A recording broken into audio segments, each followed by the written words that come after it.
अस्सलाम वालेकुम, आप देख रहे हैं वॉइस टीवी उर्दू का खास प्रोग्राम खबर अब तक में हूं आपके साथ बाबर मजीद खान। बुलेटिन की शुरुआत श्रीनगर से आई खबर के साथ करते हैं।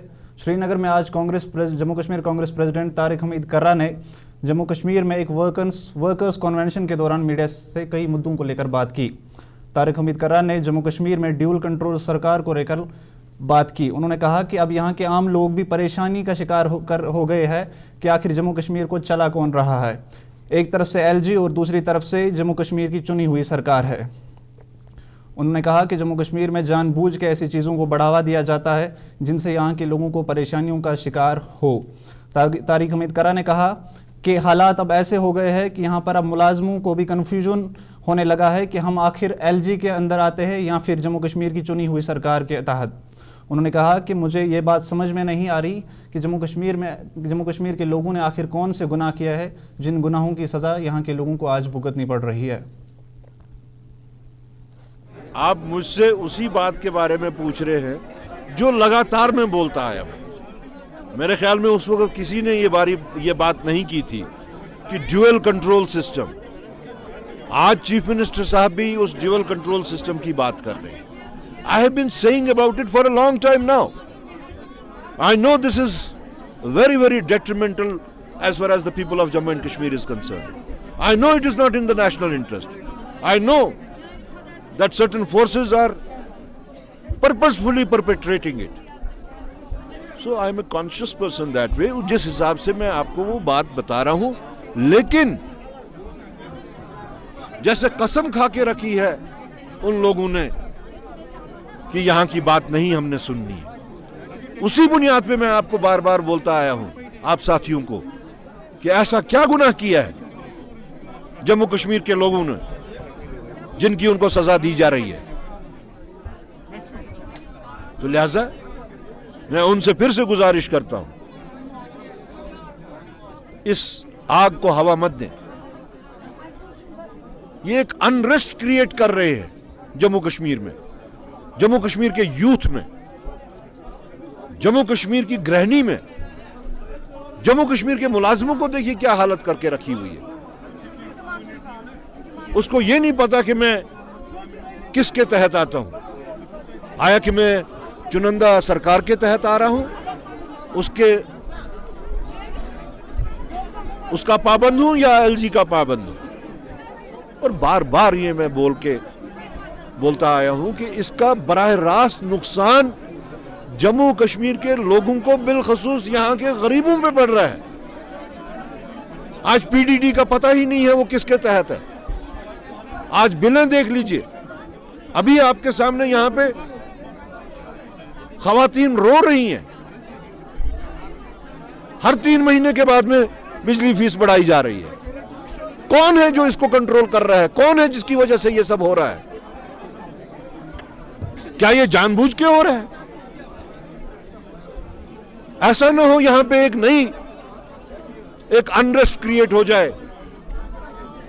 यहां के अफसरों से बात करते हैं जो यहां के लोग हैं, वो कहते हैं हमें तो 2nd क्लास दर्जे के तहत हमें पोस्टिंग्स मिल रही हैं। लोग जैसे पिकनिक पे आए हैं और यहां के लोगों को टॉर्चर कर रहे हैं, मेंटल। स्टेटहुड को लेकर तारिक कर्रा ने बात करते हुए कहा कि जम्मू कश्मीर को स्टेटहुड देने से पहले उसमें कुछ अमेंडमेंट्स लाई जा रही है। उन्होंने कहा कि ये अमेंडमेंट्स क्यों और किस मकसद के तहत लाई जा रही है इस पर हमें कुछ पता नहीं है अभी। उन्होंने कहा कि मुझे शक है कि जिस तरह से दिल्ली में बीजेपी सरकार काम कर रही है, अगर वो स्टेटहुड देगी भी तो जम्मू कश्मीर को एक लंगड़ी स्टेटहुड दी जाएगी। तारिक हमीद कर्रा ने कहा कि कांग्रेस पार्टी और ख़ास तौर पर राहुल गांधी ने हमेशा से जम्मू कश्मीर के लोगों की आवाज़ उठाई है। उन्होंने कहा कि जम्मू कश्मीर की फुल स्टेटहुड की मांग हम पहले से करते थे और आज भी उसी पर कायम है। कश्मीर में स्टेटहुड को रेस्टोर करने के वास्ते लाई जा रही है, उसके वास्ते उन्होंने अमेंडमेंट्स करनी है। वो अमेंडमेंट्स क्या होगी, उसका फाइनल खदोखाल क्या होगा? अगर आप लोगों को याद होगा, मैं बार बार ये बात बोल रहा हूं कि अमेंडेड फॉर्म में स्टेटहुड हमें तस्लीम नहीं है। मुझे खदशा है, आई विश कि मेरे खदशात गलत निकले, आई विश दैट, लेकिन मुझे खदशा है जिस अंदाज से ये लोग काम करते हैं, बीजेपी और आज की मौजूदा सरकार जो दिल्ली में है, मुझे खदशा है वो स्टेटहुड अगर देंगे तो खुदा न खास्ता वो लंगड़ी स्टेटहुड ना। वहां कैबिनेट मंत्री सकीना इतू ने आज राजौरी के कोटरंगा इलाके का दौरा किया, जहां पिछले कुछ दिनों 7 लोगों की मौत फूड पॉइजनिंग की वजह से हुई थी। इस दौरे में सकीना इतू के साथ cabinet minister Javed Rana, MLA Budhal Javed Chaudhary के अलावा डीसी और कई अफसर भी मौजूद थे।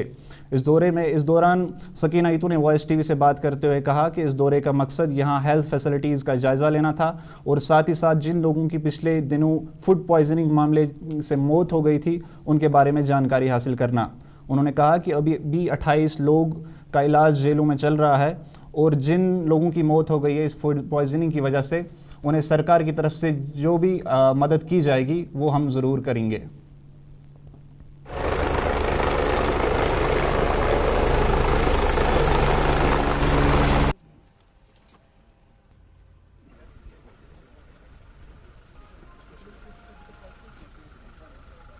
ले जितना भी हम कंडेम करें, जितना भी हम दुख का इजहार करें उन फैमिलीज के साथ, वो बहुत कम है। लेकिन उसके बावजूद जो अफेक्टेड लोग थे इस बीमारी से वो 28 के करीब थे और बाकी जो अभी एडमिटेड हैं हॉस्पिटल्स में, चाहे वो जम्मू हॉस्पिटल हो चाहे वो यहाँ राजौरी हॉस्पिटल की बात हो, उनका इलाज चल रहा है। वो अच्छा रिस्पांस कर रहे हैं, स्टेबल हैं वो सारे पेशेंट जो एडमिट हैं। लेकिन उसके बावजूद जब पता चला ये इस तरह का हादसा यहाँ हुआ, इस तरह की बीमारी से लोग जो हैं वो शिकार हो रहे हैं, उसी वक्त सारे हेल्थ डिपार्टमेंट की टीम, चाहे वो डायरेक्टर हेल्थ सर्विसेज हो, चाहे वो हमारे डॉक्टर्स की टीम हो, चाहे वो एनआरएचएम डॉक्टर्स हो, चाहे वो बच्चों के डॉक्टर की बात हो, चाहे वो बाकी जो डॉक्टर्स जिनकी ज़रूरत थी, वो उसी वक्त इमीडिएट यहाँ पहुँचे और यहाँ जायज़ा लिया है। उसके बाद जो टेस्टिंग हुई है, चाहे वो पानी की बात हो, चाहे वो फूड आइटम्स की बात हो,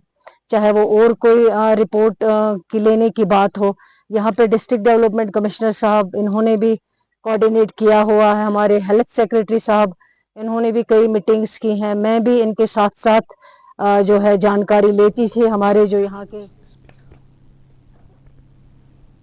जम्मू कश्मीर असेंबली स्पीकर और नेशनल कॉन्फ्रेंस के सीनियर लीडर अब्दुल रहीम राथर ने आज सरार शरीफ का दौरा किया। इस दौरे में उन्होंने एसडीएच चाडोरा के अलावा पीएचसी नौपोरा और पीसीएच दादोमपोरा का भी दौरा करके इन अस्पतालों में चल रहे कामकाज का जायज़ा लिया। अब्दुल रहीम राथर के साथ इस दौरे में डायरेक्टर हेल्थ और डीसी बडगाम भी मौजूद थे।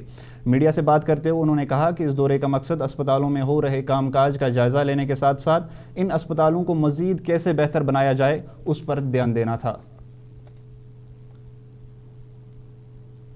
ये था जो हमारी हेल्थ फैसिलिटीज यहाँ पर हैं अवेलेबल नागाम में पर्टिकुलरली इसमें, और इसे आगे भी हम कुछ इंस्टीट्यूशंस का दौरा कर रहे हैं, विजिट कर रहे हैं हेल्थ इंस्टीट्यूशंस का पर्टिकुलरली। वहां पे जो कमियां रह गई है, हमें किसी किस्म की कमियां, उनको दूर करने का मकसद है।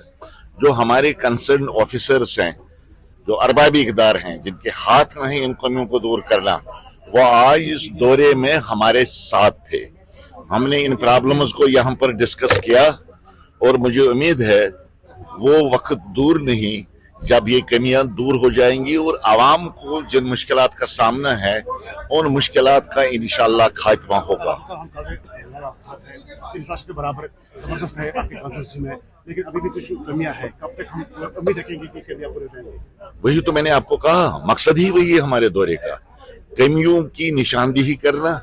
बीएमओ साहिबा मेरे साथ हैं, इन्होंने बताया कि हॉस्पिटल में किस किस चीज की मजीद जरूरत है। इन्होंने उन बातों को उजागर किया, यहाँ पर उभारा यहाँ पे, और ऑफिसर्स जो हैं जिनको इन मसलों को हल करना है वो सुन रहे थे, उन्होंने उनका नोट ले लिया और मुझे लगता है कि बहुत जल्द ये कमियां हम दूर करने में कामयाब हो जाएंगे। मुझे बड़ी खुशी है कि उन्होंने क्वालिफाई किया है कि हमने ये जो पौधा लगाया है यहाँ पर, वो फल रहा है और फूल रहा है। उससे ज्यादा मेरी क्या खुशी हो सकती। वहाँ एमएलए गुलमर्ग फारूक अहमद शाह ने आज गुलमर्ग के एक दूर दराज इलाके हरनऊ काउ चेक का दौरा किया। इस दौरे के दौरान उन्होंने इलाके में रह रहे लोगों के साथ एक पब्लिक दरबार किया और उनके मसले सुने। फारूक अहमद शाह ने इस दौरे में शाहकुल इलाके में बन रहे इरिगेशन कैनल का भी दौरा किया, जो करीब 5 करोड़ की लागत से बन रहा है। उनके साथ इस दौरे में जल शक्ति के कई अफसर भी मौजूद थे। मीडिया से बात करते हुए फारूक अहमद शाह ने कहा कि इस दौरे का मकसद इलाके में आम लोगों के मामले सुनना और उन मामलों पर काम करना है। उन्होंने कहा कि हमारी कोशिश है कि सरकार की तरफ से लोगों के जो भी मुद्दे हैं उन मुद्दों को जितनी जल्दी हो सके हल किया जाए।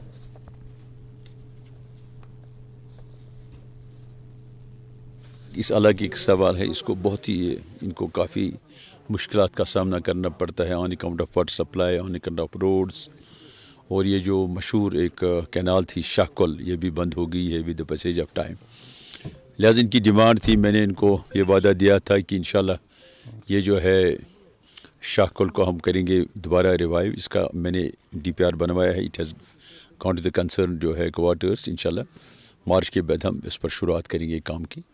और अभी जो है कुछ काम करेंगे अंडर नरेगा। इसी तरह से यहाँ इनको एक फ़िल्ट्रेशन प्लांट की डिमांड है, वो भी मैं आज कहा कंसर्न इंजीनियर साहिबान को कि इसका एक DPR बनवाएं। और जहाँ तक रोड्स का सवाल है वो भी हमने प्लान में रखे हैं। इंशाल्लाह इनको किसी मुश्किलात का सामना नहीं करना पड़ेगा। This area will be my priority. और ये लोग जो हैं हमारी कॉन्स्टिट्यूंसी के साथ हैं, लेकिन बहुत जो है इनको पीछे रखा गया है। इनके जो मुश्किलात हैं उनको दूर नहीं किया गया है। लिहाजा मेरी कोशिश होगी कि इस एरिया को हम प्रायोरिटी दे दें और इनके जो भी मुश्किलात हैं उनको दूर करेंगे। कि हमने पहले ही पावर डिपार्टमेंट को ये। तो आप सुन रहे थे MLA गुलमर्ग फारूक अहमद शाह को। यहाँ पे वक्त हो चुका है छोटी सी ब्रेक का, हम लौटते हैं ब्रेक के बाद। अब देखते रहिए वॉइस TV उर्दू। हल्दी जिसकी महक और जिसके पीलेपन की चमक लाते हैं खेतों से सीधा आपके घर लज्जत का हल्दी पाउडर, जो बनता है बेहतरीन कूलिंग ग्राइंडिंग प्रोसेस से, जिसके खाने में जाते ही लोग उंगलियां चाट जाए। सुनहरा जैसे लज्जत और आपका अटूट विश्वास, लज्जत का हल्दी पाउडर। कश्मीर की वादियां और भी खूबसूरत लगती हैं जब हाथों में होता है प्याला ब्लैक मस्ती चाय का। ताजगी ऐसी कि हर लबों पे मुस्कान लाए, कड़क इतनी कि हर सुबह बेहतर नहीं बेहतरीन हो जाए। कश्मीर के असली चाय के दीवाने पीते हैं सिर्फ ब्लैक मस्ती चाय, आप भी पीजिए। मटन तो है सबकी फेवरेट, और यही मटन जब बनती है लज्जत के मीट मसाला के साथ, तो मीट का स्वाद लगे जायकेदार हर बार और बढ़ाए लज्जत से आपका प्यार। आज ही ले आइए लज्जत का मीट मसाला। बाथरूम की पाइप हो तो परेशानी, किचन की पाइप ब्लॉक हो तो परेशानी, ड्रेन भराई हो तो परेशानी, लेकिन अब हर परेशानी को करें बाय बाय। श्योरेट का ड्रेन क्लीनर अपने घर लाएं, जो करे बाथरूम, किचन और ड्रेन की पूरी सफाई और दे आपको हर परेशानी से बड़ी राहत। श्योरेट drain cleaner, surety for super hygiene.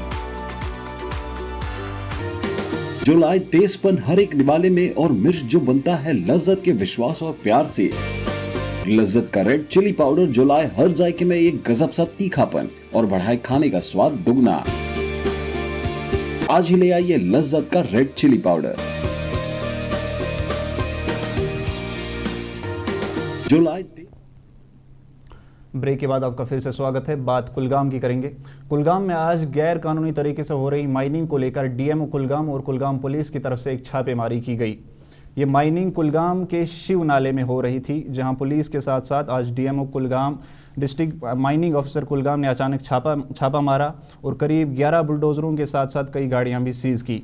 इस दौरान DMO कुलगाम ने बात करते हुए कहा कि जो लोग भी इस गैर कानूनी तरीके से माइनिंग में मुलविस है, उन्हें हम ये कहना चाहते हैं कि वो इस काम से बाज आए, वरना उनके खिलाफ सख्त से सख्त कार्रवाई भी की जाएगी। और SP कुलगाम को लोगों की तरफ से शिकायत आ रही है कि यहाँ एज पर एनवायरमेंटल क्लियरेंस के मुताबिक काम नहीं, माइनिंग नहीं हो रहा है। तो आज अर्ली इन द मॉर्निंग हमने और DMO SHO कुलगाम और DMO Kulgam along with staff हमने सुबह रेड डाला, तो हमने घेरा JCB को सीज किया। तो आगे भी इन लोगों को यही मैसेज रहेगा कि आगे भी एनवायरमेंटल क्लियरेंस के मुताबिक आप माइनिंग करें ताकि लोगों को कोई परेशानी नहीं होगी।